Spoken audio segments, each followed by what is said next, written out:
안녕하세요. 이번 시간에는 방사선을 촬영하는 방법에 대해서 한번 공부해 보도록 하겠습니다.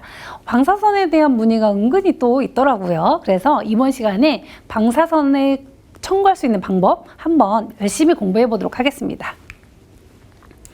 자, 방사선 진단 청구를 할 때 어떠한 부분들을 먼저 점검을 해 보셔야 되는지 한번 체킹할 거고요. 그리고 나서 치근단 촬영, 교육 촬영, 이 치근단과 교육을 촬영했을 때 Q&A 같은 거, 이런 사례를 한번 더 분석해 보도록 하겠습니다. 자, 그러면 방사선 영상 진단을 청구하기 위해서 우리가 먼저 해야 될 건 뭐가 있을까요? 치과에서 분명히 엑스레이는 있을 거고요. 그죠? 자, 그래서 우리가 엑스레이 장비 신고를 반드시 하셔야 됩니다. 전에 제가 한번 방사선에 관련된 여러 가지 장비 신고랄지 기타에 대한 내용들은 동영상에서 한번 이렇게 해드렸던 부분이 있을 거예요. 한 번 더 살펴보시고요. 치과에 있는 방사선 장치, 그리고 콘빔 CT 뭐 이런 것들은 반드시 신고를 하셔야 되시고, 그에 따른 바코드가 있습니다. 자, 우리 일을 할 때 보면 명찰 하나씩 여러분들 차고 있죠. 자, 또한 그 명찰에 관련된 것처럼 이 기계에 대한 명찰을 채워주는 게 바코드입니다. 자, 이 바코드를 채워주시고, 그리고 나서 영구적으로 끝나는 게 아니라 3년에 한 번씩 방사선의 정기검사를 꼭 받으셔야 됩니다.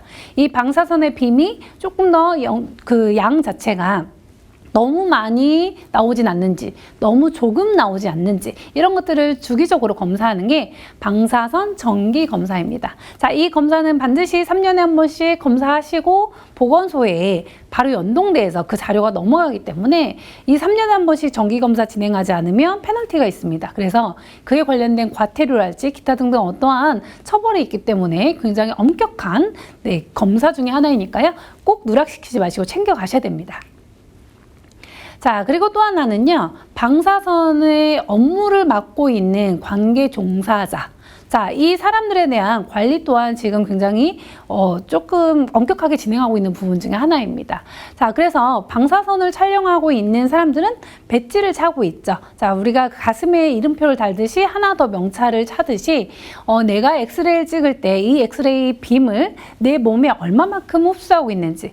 자, 우리는 엑스레이를 한 번 찍는 게 아니라 매일 해야 되는 일 중에 하나이기 때문에 이 피폭량을 확인하셔야 된다는 거죠. 자, 그래서 분기별로 요거 부분을 피폭 관리를 계속 지금 치과에서 진행하고 있을 거예요. 그래서 이 부분도 한 번 더 점검하시고 우리 치과는 잘 되어 있는지 꼭 확인하셔야 됩니다. 자, 또 하나는 그 피폭 관리 중에서 2년에 한 번씩 이 관계 종사자는 건강검진 진단을 내셔야 됩니다. 그래서 이 부분 또한 챙겨 가셔야 되니까요. 이런 것들 하나하나가 직원들에 대한 복지이고, 내가 이 일을 하면서 나의 건강을 챙길 수 있는 또 하나의 방패막이 되는 거니까 여러분들이 치과에서 이런 시스템을 잘 활용하셔서 조금 더 복지가 좋은 치과로 만드는 것도 굉장히 중요하겠죠.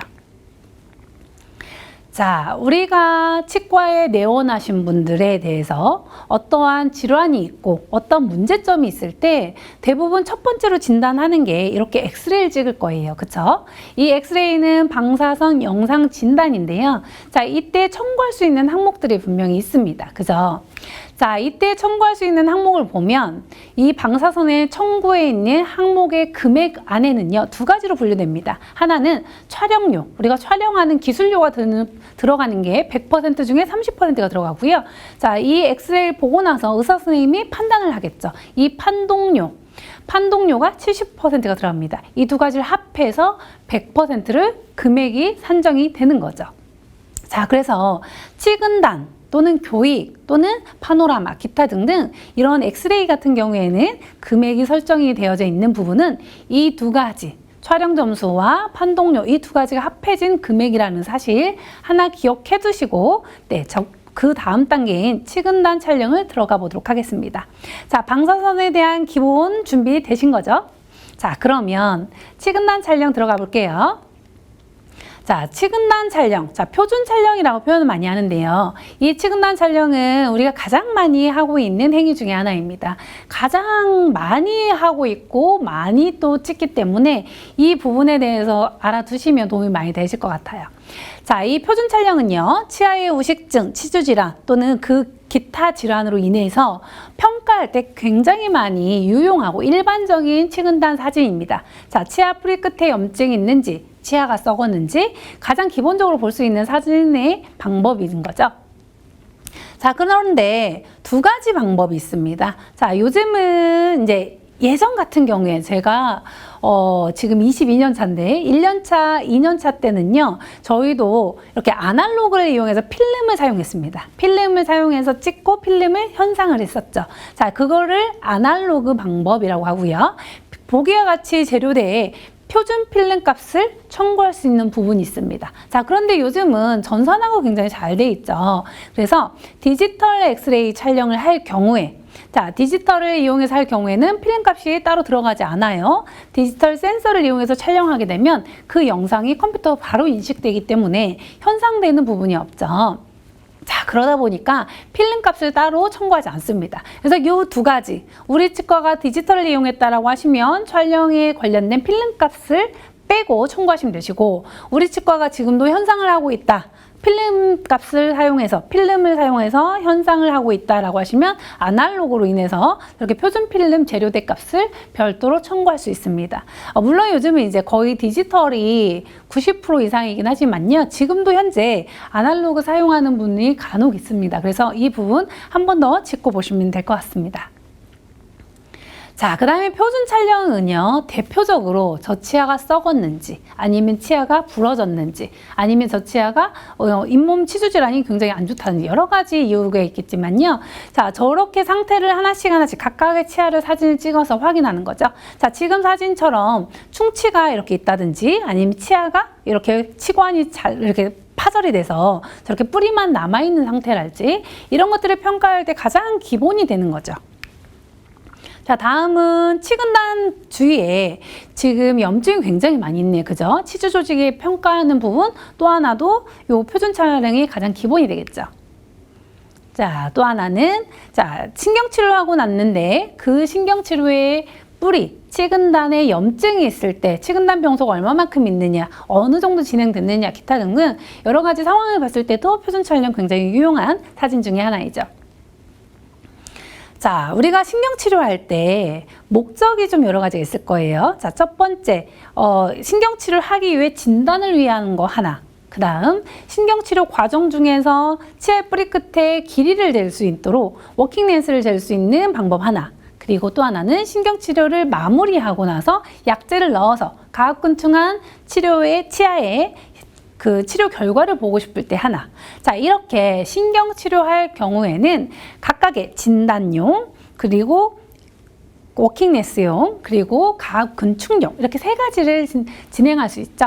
자, 이렇게 각각의 목적이 다르기 때문에 이때는 표준 촬영이 이렇게 끊임없이 찍을 수 있는 상황이 되는 거죠. 자, 이런 경우에 똑같이 다 세 장 다 청구가 가능하고요. 각각의 상황에 맞게끔 치근단 촬영을 계속할 수 있는 부분들이 있다는 거 한 번 더 보시면 좋을 것 같아요. 자, 이렇게 각각의 같은 목적이냐 아니면 각각의 다른 목적이냐에 따라서 산정하는 방법이 두 가지가 있습니다. 하나는 각각 산정하는 거. 그러면 매수가 한 장, 두 장, 세 장 이렇게 맥시멈으로 세 장, 네 장 계속 이렇게 찍는 거예요. 이렇게 각각 청구할 수 있느냐 아니면 자, 동시산정이라고 해서 같은 목적으로 해서 동시산정 똑같은 목적을 가지고 있느냐, 자, 이 차이를 보셔야 되는데요. 자, 일단 각각 산정을 먼저 보겠습니다. 자, 사진에 보시다시피 자, 일단 치아를 뽑기 전에 발치를 진단하기 위해서 사진 한 장 찍었습니다. 진단용으로 찍은 거죠. 자, 그리고 나서 치아를 뽑았는데 잔존치근이 혹시 남아있을까 없을까 체크잉하기 위해서 저렇게 잔존치근 확인을 위해서 한 장 더 찍었죠. 자, 이렇게 각각 다른 목적을 가지고 있기 때문에 이때는 치근단 촬영 매수가 두 장으로 들어가는 거예요. 자, 앞에서 제가 말씀드렸던 엔도할 때 이렇게 신경치료할 때 진단용, 그리고 근관장 측정용, 그리고 가압 근관 충전 후에 확인용 이렇게 각각 목적이 다르기 때문에 이때는 몇 장? 총 3장으로 들어가야겠죠. 이렇게 다른 목적을 가지고 있을 때 각각 산정한다라고 표현합니다. 자, 그런데 이번에는요. 동시 산정인데요. 같은 같은 부위에 같은 목적을 가지고 있는 경우입니다. 자, 이런 경우를 우리는 보통 통상적으로 동시임해라고 칭하죠. 자, 그래서 거기에 있는 그 프로그램의 그 버튼에 보면 동시임해, 3매, 4매, 5매. 그래서 총 5매 이상까지 6장을 찍었다 하더라도 5매 이상이라는 버튼까지만 있습니다. 그래서 이 버튼을 눌러서 청구할 수 있죠. 자, 이렇게 동시임해할 경우에는 이 단가가 조금 달라요. 각각의 2장 청구하는 거랑 동시임해 2장 청구하는 거랑 금액이 다르다는 거죠. 자, 한번 볼까요? 자, 일단 여기 있는 그림에 보시면 자, 치아 우식으로 인해서 지금 한 장을 찍었어요. 각각 청구할 때는 횟수가 2로 가면 3,600원이 7,200원이 갑니다. 그죠? 이걸 각각 산정이라고 해요. 자, 그런데 옆에 있는 내용을 보면 동시임해는 2장을 찍었음에도 불구하고 금액이 7,200원이 아니라 5,660원이라는 네, 가산율이 좀 다르죠. 네, 금액이 이렇게 다르게 측정되어 있습니다. 자, 이거를 동시임해라고 보시면 되세요. 자, 동시임해, 3매, 4매 마찬가지예요. 가산율이 좀 달라서 각각 2장 찍냐, 3장 찍냐, 4장 찍냐에 따라서 금액이 서로 다르다는 거죠. 자, 각각 선정과 동시 산정. 굉장히 중요한 내용입니다. 이 부분만 잘 구분하시면 치근단 촬영은 큰 문제가 없을 거예요. 그래서 이 부분 한 번 더 살펴보시고요. 자, 그렇지만 우리가 만약에 필름을 이용해서 계속 지금 현상을 하고 있다. 그리고 엑스레이 촬영을 진행하고 있다라고 하시면 동시임해를 했다 하더라도 거기 보시면 재료에 따른 표준 필름은 매수 그대로 갑니다. 자, 재료대 값은 그대로 횟수 찍은 만큼 사용한 필름 수량만큼 그대로 2장, 3장, 4장, 5장 이렇게 계속 청구하시면 되시는 거예요. 이것도 하나 더 보고 갈게요. 자, 그런데 이런 경우도 굉장히 많죠. 우리 스태프들이 1년차 왔을 때 물론 저도 간혹 그러지만 스태프들이 1년차 왔을 때 엑스레이를 찍는데 꼭 저렇게 잘라먹죠. 댕강? 댕강 뿌리 끝을 잘라먹었을 때 자, 이런 경우에는 다시 본인이 촬영에 대한 기술이 부족하거나 뭔가 다른 이유로 사진이 잘 안 나왔다라고 하면 다시 이렇게 재촬영하는 경우 자, 이런 경우에는 동시산정 아닙니다. 왜냐하면 실수이기 때문에 한 장만 인정하고 나머지는 그냥 버리는 거예요. 아셨죠? 자, 그러면 이번에는 교익에 대한 촬영 한번 공부해 보도록 할까요? 자, 교익은요, 상악과 하악을 앙 담은 상태에서, 그죠? 자, 상악과 하악을 교합한 상태에서 필름을 집어넣고 촬영하는 사진 방법입니다. 자, 그런데 이런 경우에는, 저희 치과에서는 교익을 저희 원장님이 썩 그닥 좋아하진 않으신 것 같아요. 왜냐면 제가 22년 동안 교육 촬영을 해본 적이 없어요. 왜냐하면 저희는 많이 사용하지 않기 때문에. 자, 그런데 교육은 충치랄지 아니면 인전면의 치아 우식증 아니면 초기 질환의 치주 질환 이런 경우에 굉장히 탁월한 사진 중에 하나입니다. 그래서 선호도는 좀 다른 것 같아요. 어떤 치과 의사 선생님은 교육 촬영에 대한 이런 엑스레이를 영상을 획득해서 진단하는 경우를 굉장히 유용하게 쓰시는 분도 계시지만 저희 원장님처럼 교육에 대한 필요성을 딱 그렇게까지 중요하게 생각하지 않는 분도 있어서 선호도는 좀 있는 것 같아요. 하지만 교육은 장점은 분명하게 있는 것 같아요. 치아 우식이랄지 초기 치주 질환에는 탁월한 관계를 가지고 있다. 탁월한 검사를 할 수 있는 부분 중에 하나이다. 라는 거를 보시면 좋을 것 같아요. 자, 교육 촬영 또한 동시 산정 가능합니다. 자, 앞에서 치근단 배우셨잖아요. 자, 치근단이 각각 촬영이 있었고 동시 산정이 있었어요. 그것처럼 교육 또한 동시 산정도 가능합니다. 물론 사용한 필름 그대로 똑같이 사용한 만큼 청구할 수 있는 부분이 있으니까 우리 치과에서 혹시 교육 촬영이 조금 많다, 빈도수가 많다라고 하시면 이 부분을 프로그램에 세팅해 놓으시고요. 기본적으로 프로그램에 세팅해보면 교육 촬영이 세팅 버튼이 잘 안 만들어져 있는 치과도 굉장히 많아요. 왜냐면 저희 치과처럼 교육 촬영을 하지 않는 곳은 이 버튼을 만들지 않거든요. 그래서 이 부분도 한번 살펴보시는 것도 좋을 것 같습니다. 자, 그러면 자주 질문하는 거 한번 볼까요?